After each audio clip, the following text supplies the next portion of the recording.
Okay, we're to the point in discussing your units about answering the question, what counts? Rubrics, scoring guides, how do you assess that performance assessment task that you've designed for your students? What do you think about how important is accuracy in that thinking?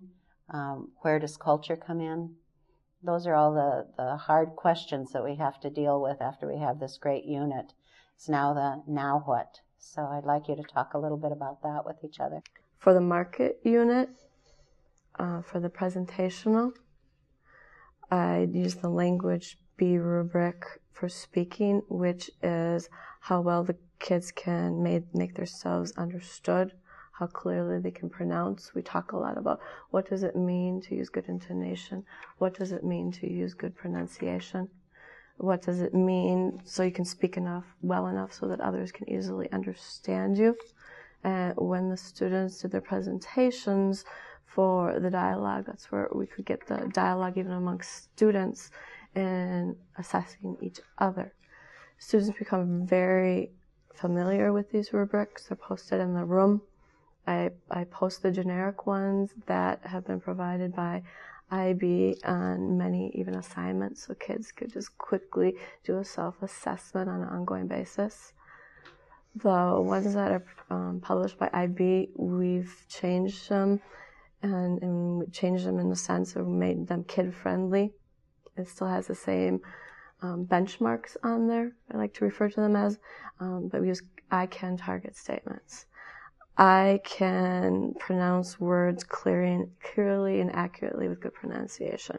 I can speak well enough so that other people can understand me, and that helps students really to understand the root of what they're expected to be able to do, especially at the beginning of the unit for the IPA, when we're discussing what students should be able to do by the end of the unit. We take out the rubric and we look where we're at, and we look at specific things that we need to be working on during the unit in order to score higher on whatever rubric that we're assessing them on. Like interpretive stuff, like vocabularies, I don't really use rubric that much. I have a checklist for them. I understand the message, I listen, I can read and recognize familiar characters. I have this checklist for them, so it's pretty much yes and no. Yes, I know. Yes, I don't. That's just for the vocabulary stuff, yeah. Because I want to make sure they really comprehend, they really understand. But for the rest, like interpersonal and the presentational, I have a list, a rubric for them, but focusing most on vocabulary and pronunciation. Yeah. And that's because I'm in elementary level 1 level. I agree with what Fatima said, that accuracy, it's one of the latest things probably to be considered in a rubric, and by the time they get to the level 4, there should probably be some accuracy, and maybe it can be focused, so you're not going to check accuracy in every single field. But if you are, for example, we are doing a certain tense, then and that's the focus of the whole semester, then we are expecting students to use it. So that is going to be introduced in the rubric. As far as the unit itself, the IPA, this unit in the interpretive task, we didn't use the rubric because we didn't think it was necessary.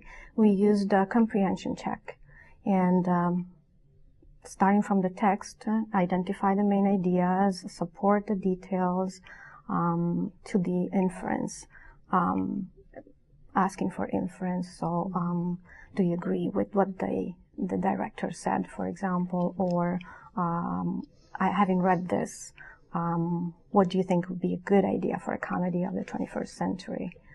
For the other two tasks, the presentational and the interpersonal, we had two rubrics, and we both adapted the rubrics to the actual IPA, and we adapted it to the CBI because content was a big part of the unit. So one of the section actually is content.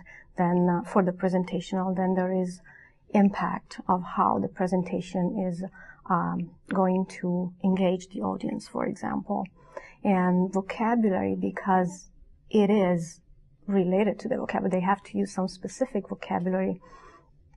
Accuracy, certain tense. When they are talking about their opinion, they have to use a certain tense, for example, and comprehensibility, because they need to be understood by the audience. And the content obviously contains culture, because through the content they express what they understood of the Italian culture. We also introduced some non-negotiables, as for example the length of the video, or the fact that students should talk equal amount of time or approximately equal amount of time, and deadlines and things like that.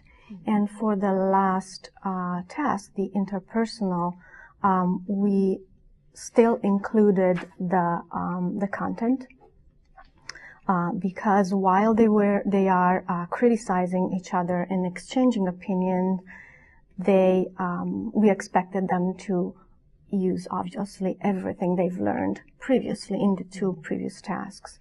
And accuracy, again, because expressing their opinion, the same main tense is going to be used again.